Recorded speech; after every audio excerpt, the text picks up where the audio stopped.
Okay, so this is another video in regards to composition of functions. So I want to go over a few more advanced examples, okay, that you may find. And the first one is just a basic evaluation of a function. So let's say they give you evaluate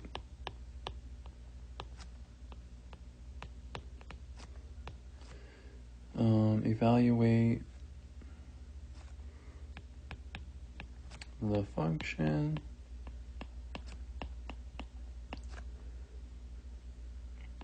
for x equals 3. And this is the function that's going to be given, okay? It's going to be 4x squared minus 2x plus 5. All right, so x is going to be 3. So basically, you just need to replace x with 3. Very simple here. And I recommend you put parentheses in lieu of the x. Whoops, I meant to put that here. Okay. All right.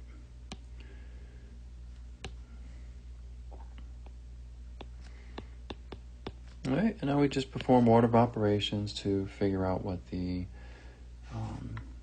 answer would be, right? What it would simplify to. Okay, so we have, now remember, we're plugging in 3 for x, so that's the notation, right? All right, and let's see what we get. All right, so... Okay, so 3 squared is 9, so this will be 4 times 9, minus 2 times 3 is minus 6, plus 5. 4 times 9 is 36. Okay, and we're going to take away 6, add 5. All right, 36 minus 6 is 30, and then 30 plus 5 is 35. Okay. So when replace, so f of 3 equals 35.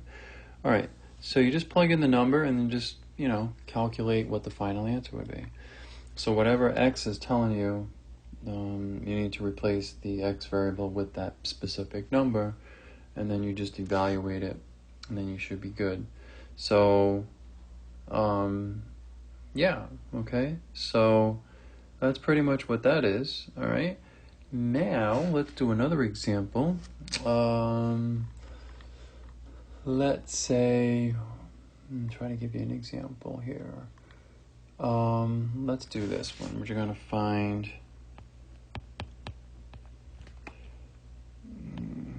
f of g, okay? So, all right, again, that's the notation. We're taking the g function and we're plugging that into the f function. All right, use brackets so you can see it more. All right, so the two functions that are given, let me give you those.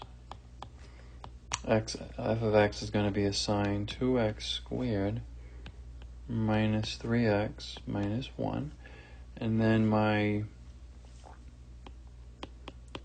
g of x is going to equal minus x plus 5.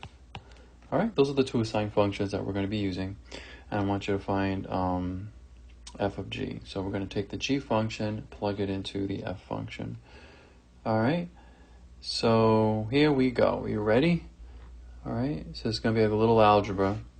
Okay, all right, so let's see if we can get this right. Okay, so we have 2. We're going to replace x with negative x plus 5. And that's squared. Minus 3, and we're going to plug in minus x plus 5 for that x, and that's minus 1. So far, so good. Okay, now we're going to continue to simplify. So what this means is that we're going to FOIL this out, right? So remember, this here is negative x plus 5 times negative x plus 5. That's what that means, okay? So when you FOIL that, I'm going to assume you guys know how to FOIL, okay? So that's just going to be x squared minus 10x plus 25, okay? And then here we're going to distribute, and that's just going to give me positive, what am I saying, positive 3x, and then negative 15 minus 1, okay? All right, so now we're going to distribute the 2. Okay, so that's just going to be 2x squared minus 20x plus 50. All right, everything else stays the same. And now we do a whole lot of combining like terms. Okay, there's no other x squared term, so I'm just going to put that first. And then we're going to combine all the x's. So we got negative 20x plus 3x. That's going to give me negative 17x. Okay, so far I took care of that term, and that term. Now we do the numericals. 50 minus 15 would be 35, and 35 minus 1 would be 34. Whoops. Plus 34. And that is my answer. So we were able to find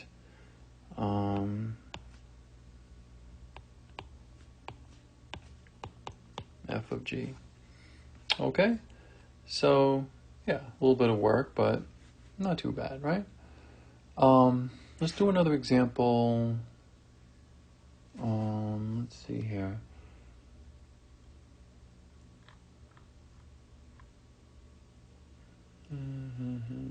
Trying to think here. This is a good example. Let's go to the next slide and we'll do, we'll find f of g. Yeah, we'll find f of g. So we're going to find f of g. Okay, so again, that's equal to g function is going to be plugged into the f function. All right.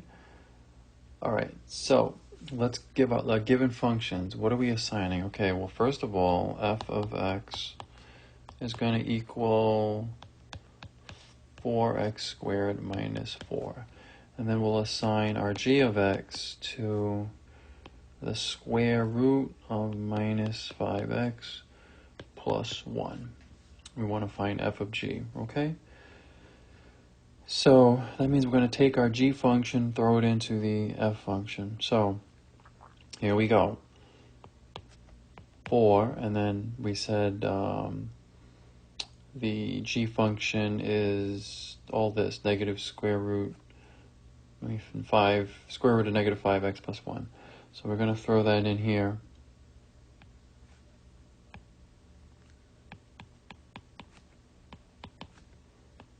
Okay, that's going to be squared, and then minus 4. All right? Okay, so something great happens here. When you see a radical and you're trying to square it, okay, the radical is going to fall out, and then you just write what's ever underneath the radical. So you don't really have to, do the arithmetic of the algebra of timesing it itself. Okay? So that's going to be 4, and then again it's just going to be minus 5x plus 1. All right? Minus 4. Okay? So,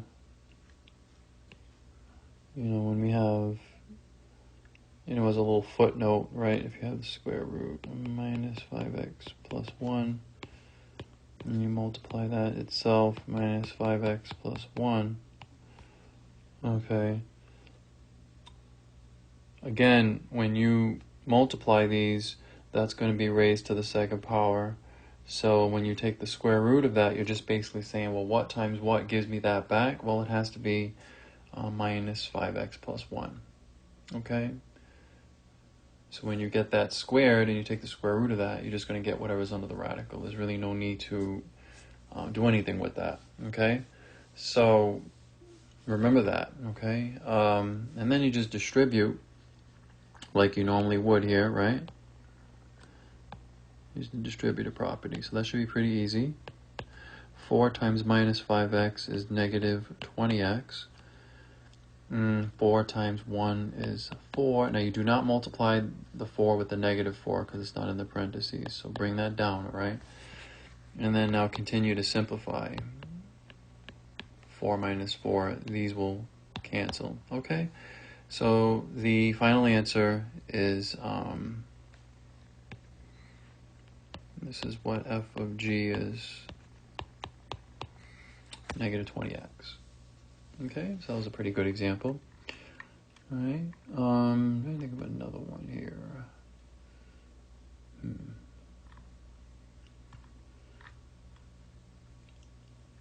Okay, maybe I'll do one more with you, and this will be the final one, okay? So, I want you to find g of f.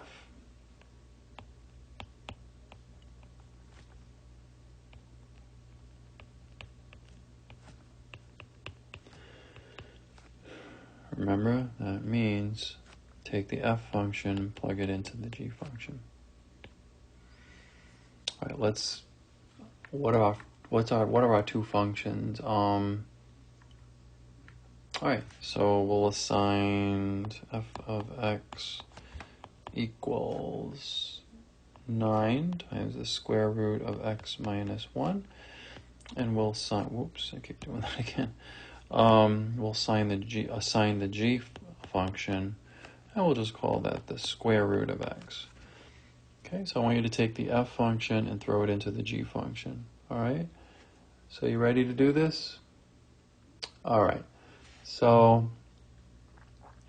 here we go. What do we have here? All right, so we're going to take the g function. Where's the g function? Where's the f function? F function is 9 times the square root of x minus 1. And we're going to put that inside the square root of x. So, all right, so this is going to be the square root of x. All right, x is going to be under the radical, right? And we're going to replace that with with the f function. The f function is 9 times the square root of x minus 1, okay? So I'm going to put that in there. All right, so let's plug it in.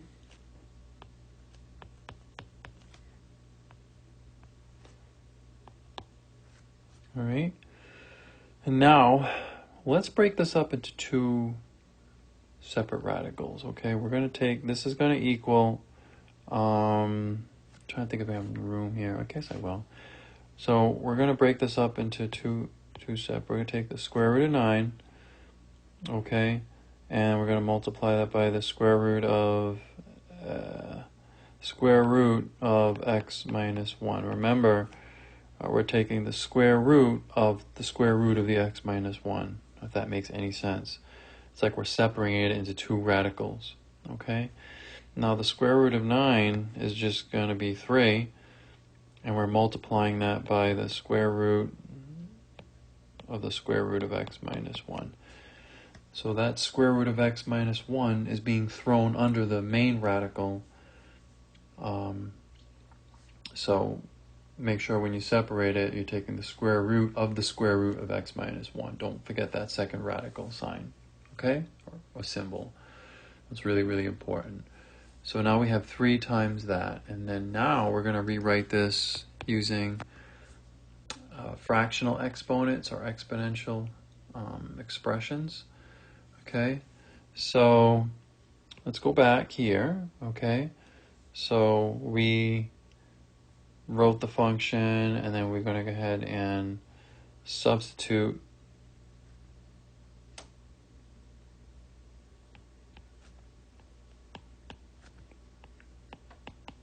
Okay.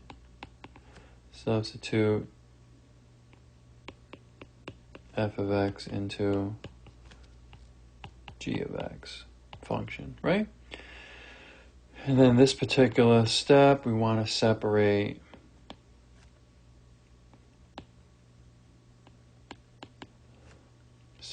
into two radicals. All right.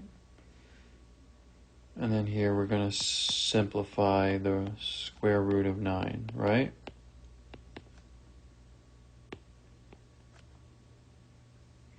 Okay.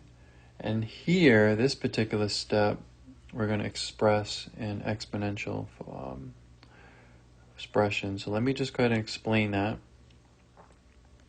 So the outer radical, okay, we probably should use a bracket so we don't get confused. All right. So I guess we can go from the inner one, right? The inner square root of x minus 1, we can write that as a fractional exponent, right? We can write that as x minus 1 to the 1/2. Okay? And then that outer radical is to the 1/2. So let me explain this, okay? So first of all, let me write down, we're going to express in exponential expression. I'm just kind of writing a choppy sentence because I don't have any room. So express in an, I should say express as. That sounds a little bit better, right? Whoops. Okay, express as an exponential expression. All right, so just something, a quick little piece of information. All right, if you have something that's the square root of x, don't forget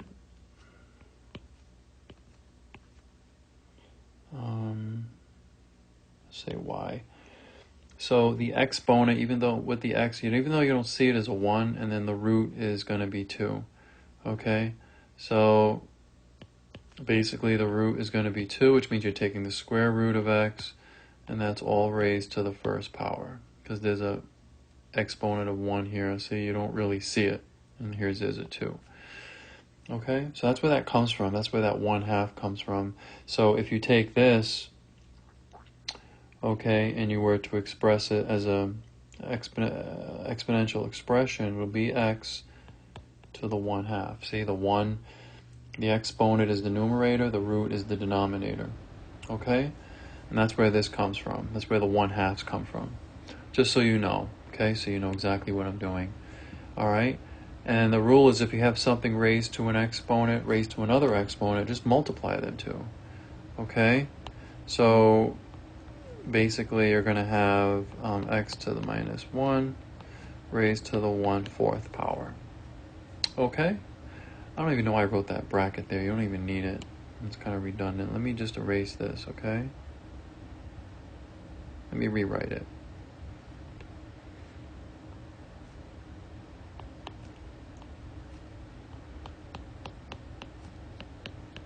That's more like it, right? And then now you can express that into a radical.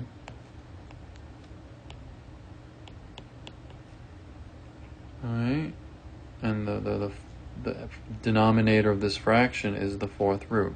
So it's not 3 times 4; it's 3 times the 4th root of x minus 1, and that's what